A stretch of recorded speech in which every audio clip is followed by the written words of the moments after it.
Faustino Catalina y Eva Galbache. Iglesia Noticia. COPE. Estar informado. Muy buenos días, amigos. Son las 8:30 de la mañana de este primer domingo de marzo, el quinto de la Cuaresma, y como cada 7 días a esta hora es el momento de ofrecerles lo más destacado de la actualidad eclesial de estas últimas jornadas en España y en el mundo, aquí en la sintonía de la cadena COPE en Iglesia Noticia, un programa que hoy hacemos hasta las 9 con Rocío Fernández en el control de sonido y Amparo Latre en la producción. Lo primero, los titulares.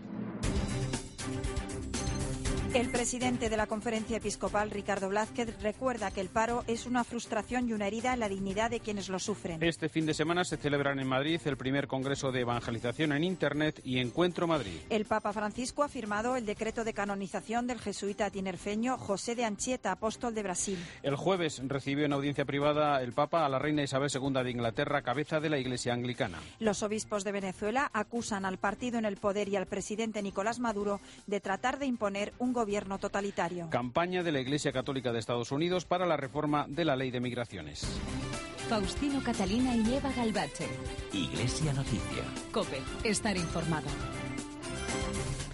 Comenzamos el programa de hoy con las declaraciones a la cadena COPE aquí del arzobispo de Valladolid y presidente de la Conferencia Episcopal, Monseñor Ricardo Blázquez. En el programa La Linterna, entre otras cosas, manifestó su preocupación por el paro que existe en nuestro país. Tener trabajo no significa simplemente el no poder trabajar con unos horarios, con una dedicación, sino es una especie de herida en la dignidad de la persona. Porque todos queremos llevar el pan de cada día a la familia, este pan que ha sido ganado con el sudor de la frente, con la inteligencia, con el trabajo, con la constancia, etc. Otro de los temas de actualidad a los que se refirió el presidente de la Conferencia Episcopal es el de la inmigración. Una familia, unos jóvenes que tienen a riesgo para tomar esas decisiones, si en su país no tienen oportunidades, las buscan. Y a veces con qué sacrificio. Pero evidentemente también un país tiene el derecho a que la inmigración sea legal, porque si no entonces caeríamos en un caos en que todo sería al final una pérdida compartida. También se refirió a la reforma de la ley del aborto. El niño que se está gestando es alguien, es un ser humano que está en camino. Nadie, ninguno, ni el padre, ni la madre, ni el Estado, ni los médicos, ninguno, tenemos el derecho de decir qué niño merece nacer y qué niño no merece nacer. Tenemos que ir al encuentro de la madre para ver cómo podemos ayudarle. A un paso de la Semana Santa, Ricardo Blázquez recordó cómo se vive en su diócesis, en Valladolid. Unas procesiones aquí en Valladolid, con los pasos bellísimos que hay. Aquí, claro, trabajaron los mejores imagineros que tenemos, con el ritmo procesional, con el silencio. El silencio es muy importante en las procesiones. Para todos los que somos cristianos, sin duda que las procesiones de aquí de Valladolid son una expresión de fe y un estímulo para la fe.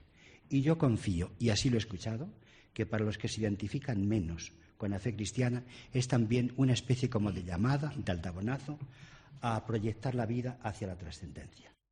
El Papa Francisco ha agradecido la felicitación que le enviaron los obispos españoles en el primer aniversario de su pontificado. En esa carta, el Papa pide al Señor que los acompañe con su gracia en sus esfuerzos por intensificar la proclamación del Evangelio y el testimonio de caridad para construir cada día una sociedad más justa y más solidaria.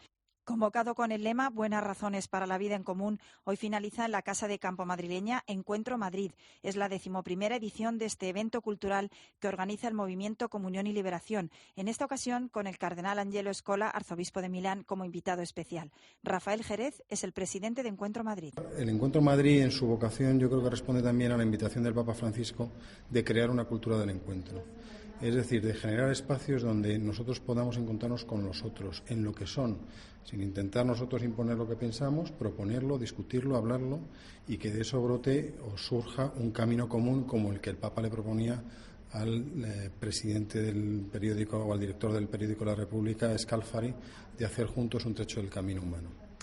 Y esta semana se ha celebrado en Valencia el 7º Congreso Internacional de Educación Católica para el siglo XXI, en el que varios especialistas han analizado el mensaje de salvación de las Sagradas Escrituras y su aplicación al mundo educativo. COPE Valencia, Luis Agudo. Más de 250 pedagogos, maestros, profesores, teólogos y estudiantes han participado esta semana en Valencia en el 7º Congreso Internacional de Educación Católica para el siglo XXI, que ha estado dedicado a la narración bíblica y la educación, con el reto de hacer más accesible a los educadores el relato bíblico como instrumento pedagógico.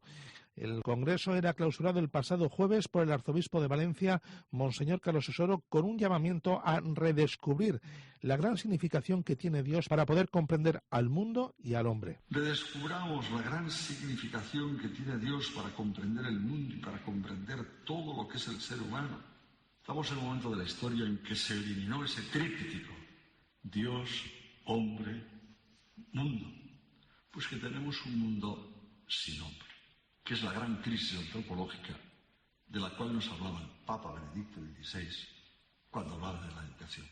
El congreso, que ha tenido lugar en el Centro Arrupe de Valencia, organizado por la Universidad Católica San Vicente Mártir, ha pretendido así reflexionar sobre el estatuto narrativo de la Biblia y sobre las posibilidades pedagógicas de las Sagradas Escrituras.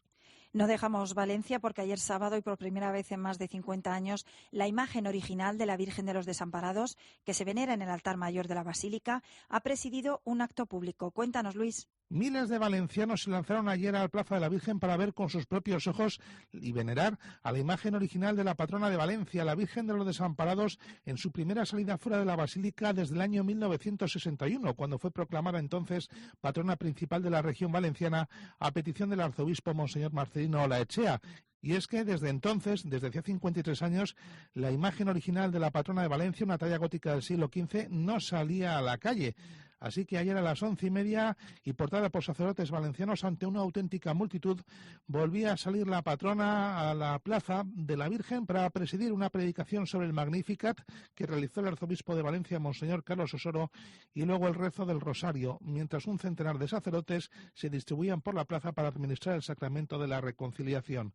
18 campaneros de la Catedral de Valencia voltearon a mano todas las campanas de la Torre del Miguelete para acompañar desde las alturas los cantos de los niños de la Escolanía de la Virgen, que arroparon continuamente a la patrona.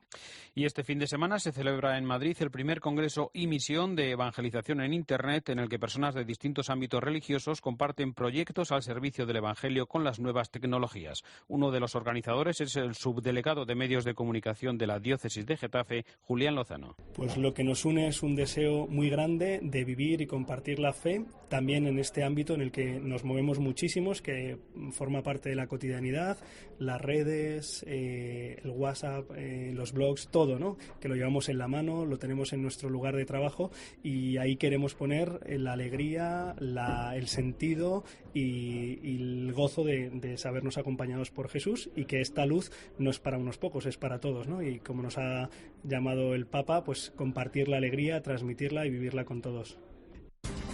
Faustino Catalina y Eva Galbache. Iglesia Noticia. COPE. Estar informado. Tu factura es noticia. Ojo que esto nos va a afectar a 16 millones de españoles. Y como la noticia te afecta, en COPE trabajamos para explicártela. ¿Cómo se va a calcular el precio que vamos a pagar de la luz? Al consumidor poder elegir quién le marca el precio directamente, el mercado mayorista, o un precio fijo, una tarifa. Tú que llamas y dices, yo quiero una tarifa plana. Como te lo ofrece la compañía, yo creo. ¿Te aclaras con el nuevo recibo de la luz? A falta de entenderlo al detalle, sabemos que nos van a descontar un 4%. En COPE queremos ayudarte. COPE. Estar informado.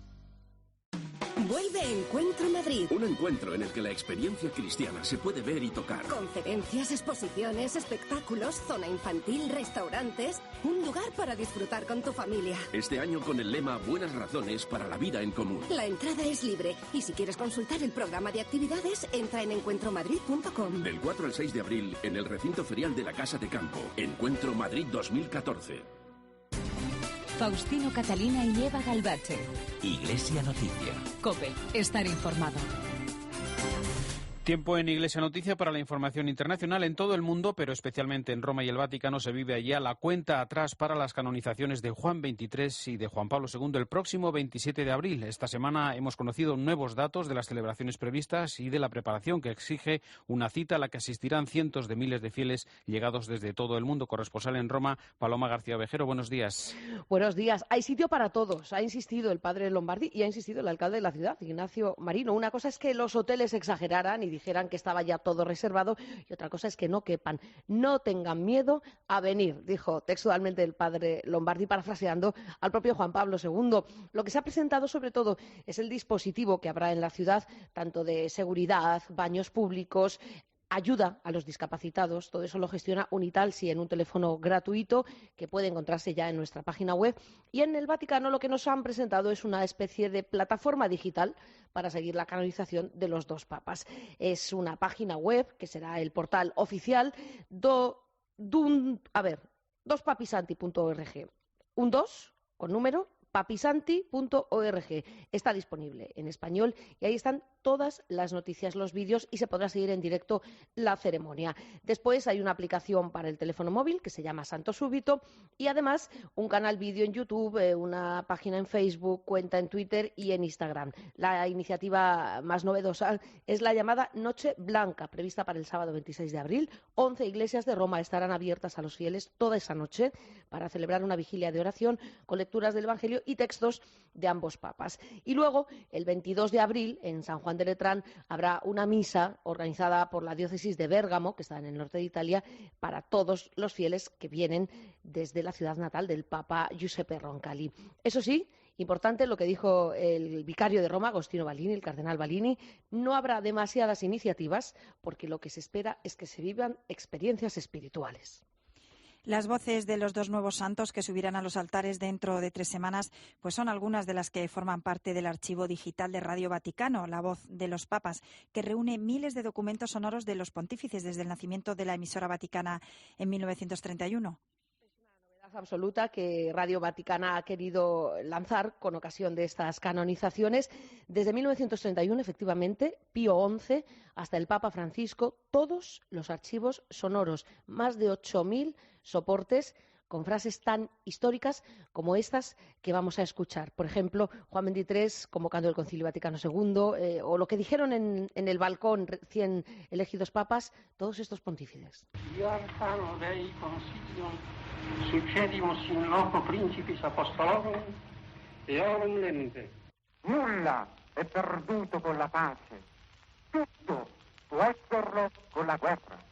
Gaudet mater ecclesia, hic ad beati Petri sepulcrum, concilium ecumenicum Vaticanum secundum, solemniter initium capit. Di Aldo Moro, ahimè, nessuna altra notizia. Appena è cominciato il pericolo per me. E saluto ancora una volta a tutti voi, specialmente quelli che sono più dietro in ombra, che non vedono niente. Non dimenticherà mai. Pontefici sommo della Chiesa Cattolica fino alle 8 di sera, sono ancora poi non più. Sono semplicemente un pellegrino che inizia l'ultima tappa del suo peregrinaggio in questa terra. Y así todo lo que han dicho los papas desde que se creó Radio Vaticana en 1931. Eso sí, no están disponibles al público, son más bien material de consulta y sobre todo de custodia para el futuro. Pues Paloma, entre las noticias de esta semana en el Vaticano destaca muy especialmente la canonización que ha firmado del beato el Papa del jesuita español José de Anchieta, que es considerado el apóstol del Brasil, donde es muy querido y venerado. Sí, además fue un día de fiesta aquí en Vaticano. Conocimos varios nombramientos, pero sobre todo esta canonización de Giuseppe de Anchieta, así viene en el decreto firmado por el Papa, sacerdote, profeso de la Compañía de Jesús, nacido en San Cristóbal de la Laguna y muerto en Retiriva, Brasil. El Papa firmaba este decreto y le convertía en santo inmediatamente junto a otros 2 franceses porque había elegido esta fórmula de canonización. También hay que decir que en ese mismo decreto hay otros 3 españoles, Francisco Simón Ródenas, de Alicante, España, Sebastián Elorza Arizmendi, de Idiazábal, y Clara de la Concepción, de Torre de Cameros, Logroño. Todos ellos son reconocidos como virtudes heroicas de esos siervos de Dios por el Papa Francisco. Pues volveremos en un momento a Roma, pero queremos conocer ahora cómo se celebró el anuncio de la canonización del Beato Ancheta en su tierra natal. COPE Tenerife, Francisco Hernández. El pasado jueves 3 de abril fue un día histórico para la diócesis de San Cristóbal de la Laguna y para Brasil, pues a media mañana de esa jornada el Papa Francisco firmó el decreto correspondiente de canonización mediante el cual el tinerfeño y uno de los descubridores de Brasil y de sus valores, José de Ancheta, subió a los altares. El obispo nivariense Bernardo Álvarez Afonso nos explica el significado de este acontecimiento de gracia. Se le puede rendir culto como santo no solamente en la diócesis nuestra, de Tenerife, la Compañía de Jesús y Brasil, que era donde tenía autorizado el culto como beato, sino en todo el mundo. Ambas ofrendas florales, una en la casa natal del ya santo y la otra en la rotonda donde se encuentra su escultura en la ciudad de La Laguna, y el repique de campanas en todas las parroquias de la diócesis fueron expresión de profunda gratitud a Dios por la proclamación como santo de Ancheta. Escuchamos nuevamente al obispo nivariense. Porque sin duda ninguna José de Ancheta, su modo de vivir, su estilo de tratar a las personas, su fe, siguen siendo valores permanentes en la historia de la Iglesia y tienen que ser ejemplares y estimulantes también para la juventud de hoy. La misa de Acción de Gracias tendrá lugar el día 24 de abril en la iglesia romana de San Ignacio y será presidida por el Santo Padre, donde también estarán presentes los dos obispos del archipiélago. Pues desde Tenerife volvemos de nuevo al Vaticano para recordar que el Papa Francisco recibió en la tarde del jueves en audiencia a la reina Isabel II de Inglaterra. Es ya el cuarto pontífice al que conoce después de Juan XXIII, Juan Pablo II y Benedicto XVI. Paloma. Efectivamente, es el cuarto como reina y además como princesa también conoció a Pío XII. Fue una audiencia informal con ambiente distendido y lo más destacado fue el retraso de la reina, que llegó 20 minutos después de la hora prevista.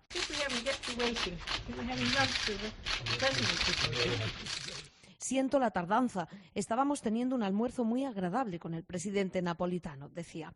17 minutos duró esta charla, finalmente, muy poco comparado con los 3/4 de hora que el Papa dedicó al día siguiente, el viernes, a Matteo Renzi.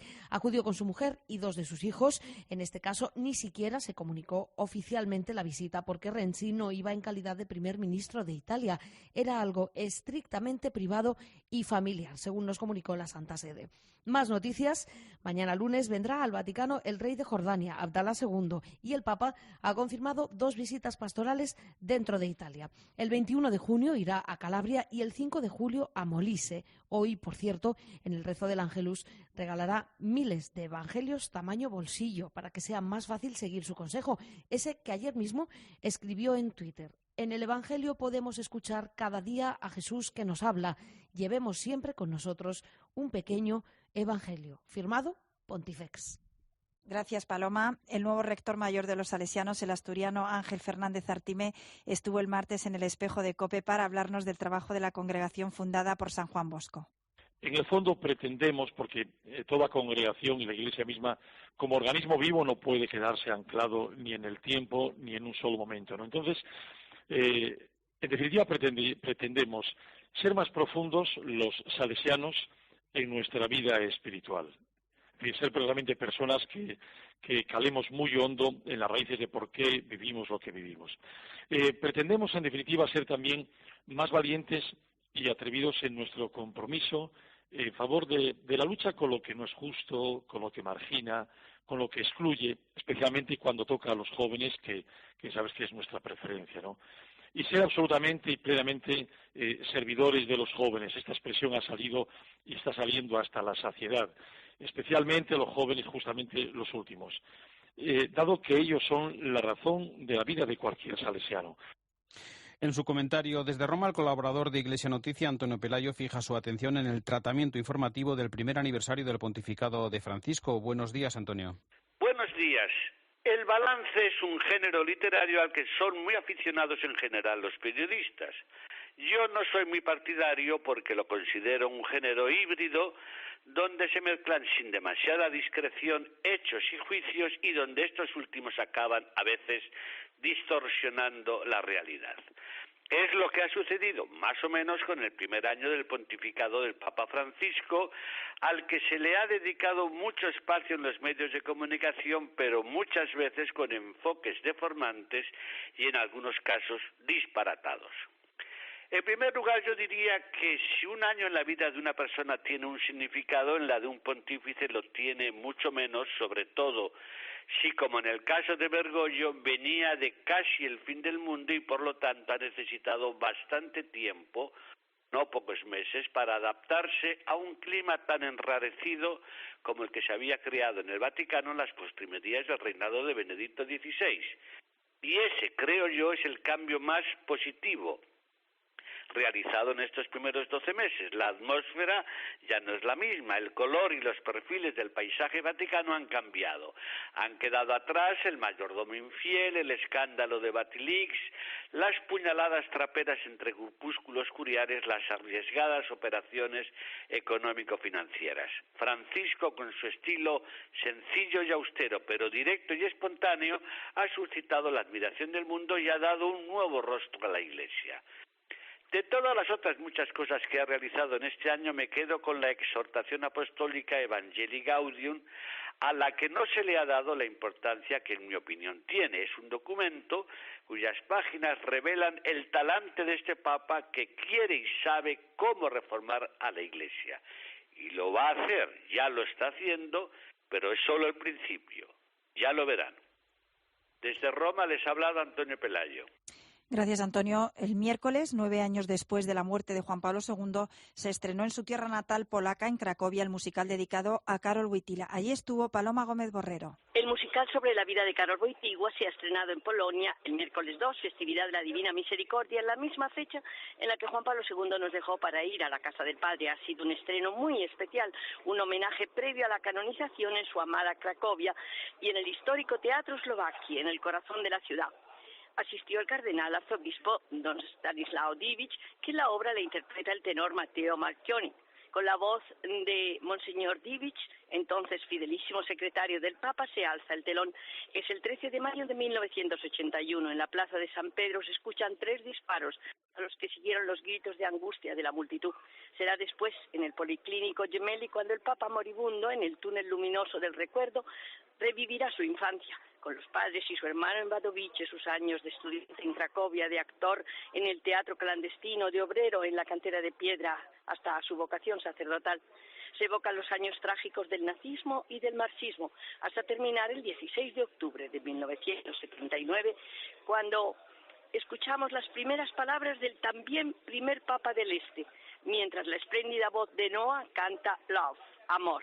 Y en el escenario van proyectándose las fotos más emblemáticas de su pontificado, como son las canciones creadas por la famosa cantante israelí. Son 50 y más de 100 las composiciones del cuarteto String Solis en un rock sinfónico inspirado en la música romántica del 1800. La escenografía, el vestuario, la coreografía van marcando la historia apasionante de un niño, de un adolescente y de un hombre que ha marcado el siglo XX. Gracias, Paloma. Nos acercamos ahora a Estados Unidos, donde la Iglesia Católica continúa la denuncia de la política migratoria, en esta ocasión tras un destacado encuentro con los obispos de México en memoria de los fallecidos en la frontera. Desde Washington, Juan Fierro. Durante toda esta semana, la Iglesia Católica estadounidense realizó una campaña de mensajes y correos electrónicos al Congreso para que la Cámara de Representantes apruebe la reforma migratoria. La iniciativa se suma a una misa que un grupo de obispos estadounidenses y mexicanos celebró el martes en Nogales, en Arizona, junto al muro que divide a Estados Unidos con México. El obispo de Seattle y presidente de la Comisión de Inmigración, Monseñor Eusebio Elizondo, afirmaba que la visita a Nogales no se trataba de hacer proselitismo. Nuestra principal razón no es decir venir a hacer proselitismo, sino hacer conciencia de los seres humanos que han perdido su vida aquí. La misa de Nogales se celebraba por el alma de los más de 6.000 inmigrantes fallecidos en el desierto desde el año 1998 en el intento por llegar a los Estados Unidos. La gente que ha muerto aquí no son los narcotraficantes, no son los traficantes de armas, ni mucho menos. Son simplemente gente que busca una mejor vida para ellos y para su familia. Los obispos estadounidenses reclamaban al Congreso que active el debate de la reforma migratoria estancado desde el 27 de junio pasado, cuando el Senado aprobaba un proyecto que incluye la ciudadanía para los indocumentados. Y es un grito de todos estos que han muerto al cielo y a todos nosotros a buscar una mayor justicia, buscando todas las soluciones en ambos lados de la frontera, por supuesto. Pese a la petición de los obispos, el debate sobre la reforma migratoria no se producirá hasta al menos el año 2015, tras las elecciones legislativas del próximo mes de noviembre.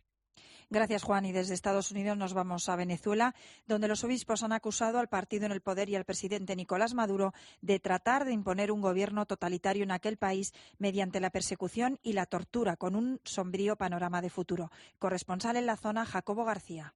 Muy duro y muy claro ha sido el mensaje de la Iglesia venezolana, que ha descalificado a Maduro y ha dicho que hace oídos sordos a la calle mientras conduce el país hacia un régimen totalitario. La Iglesia califica los disturbios de los últimos 2 meses como muy graves, tanto por su magnitud como por la duración, como por la violencia de los mismos, y atribuye las protestas a la escasez, la represión y a la violencia. A través del presidente de la Conferencia Episcopal, Diego Padrón, la Iglesia acusa al chavismo de criminalizar la protesta y de llevar a cabo una represión desmedida que incluye torturas a los detenidos y persecución judicial a los alcaldes y a los diputados que son contrarios al oficialismo. Así lo decía esta semana. La promoción de un sistema de gobierno de corte totalitario, las restricciones a las libertades ciudadanas, en particular la de información y opinión, los ataques a la producción nacional que ha conducido en nuestro país hoy se haga necesaria la importación de toda clase de productos, la brutal represión de la disidencia política, el intento de pacificación o apaciguamiento por medio de la amenaza, la violencia verbal y la represión física. Las críticas de la Conferencia Episcopal venezolana se producen cuando se estudia una posible mediación del Vaticano. Por el momento, Maduro y Capriles han dado el visto bueno a la intervención del cardenal secretario de Estado en el Vaticano, Pietro Parolin, que además ha sido nuncio del Vaticano en Venezuela. Incluso el Vaticano se ha mostrado dispuesto, pero se encontró con la respuesta burlona de Maduro, que señaló que yo ya les dije que si quieren traer al Papa, lo traigan, pero que no voy a perder el tiempo, es lo que ha dicho esta semana. Y es que, por el momento, para que se dé un diálogo, la oposición a Maduro ha puesto 5 condiciones, entre ellas la liberación de los detenidos en el marco de las protestas de estos últimos 2 meses. Ese es uno de los 5 puntos, de los cuales todos hasta el momento han sido rechazados por Maduro. En una carta pastoral para la Cuaresma, los obispos de Costa Rica denuncian el hambre y la pobreza extrema que sufren 340.000 personas en aquel país, 2 de cada 10 hogares. En esa carta piden al gobierno que ejecute políticas sociales a favor de los más necesitados, así como una revisión de las diferencias salariales en el sector público y un espacio de colaboración de sociedad, gobierno y otras fuerzas sociales. Piden que los pobres sean artífices de su propio desarrollo. Estamos ya en una nueva campaña de declaración de la renta, con la posibilidad de los contribuyentes de dedicar el 0,7% de este impuesto al sostenimiento de la Iglesia Católica y otro 0,7% para fines sociales. Lo recuerda en una carta pastoral el arzobispo de Santiago de Compostela, Julián Barrio. Desde COPE Santiago, Paula Pájaro. Monseñor Julián Barrio anima a los diocesanos a marcar la casilla en favor de la Iglesia en esta campaña del IRPF. El arzobispo de Santiago recuerda que tenemos la posibilidad de destinar el 0,7% de nuestros impuestos al sostenimiento de la Iglesia. Monseñor Barrio también explica que esto no va a conllevar pagar más impuestos ni va a suponer que nos devuelvan menos en el caso de que así corresponda. El arzobispo de Santiago en su carta también recuerda la labor pastoral y asistencial de la Iglesia en las más de 23.000 parroquias, 850 monasterios de clausura, más de 200 hospitales, 900 orfanatos o 1.600 centros de acogida. Barrio también quiere agradecer en la misiva la aportación de los ciudadanos, ya que contribuyen a seguir haciendo algo por tantos que necesitan tanto. En el pasado ejercicio fiscal de 2012, las declaraciones que se presentaron en la Archidiócesis de Santiago con asignación tributaria a la Iglesia fueron más de 209.000, el 27% de las tramitadas. Nos sigue por ello animando a continuar. No hay tiempo para más. Hasta aquí los minutos de Iglesia Noticia en este primer domingo de abril de 2014. Volveremos dentro de 7 días aquí en la cadena COPE. Un saludo de Eva Galbache y Faustino Catalina. Les dejamos con la última hora de la actualidad en España y en el mundo, después con la Santa Misa.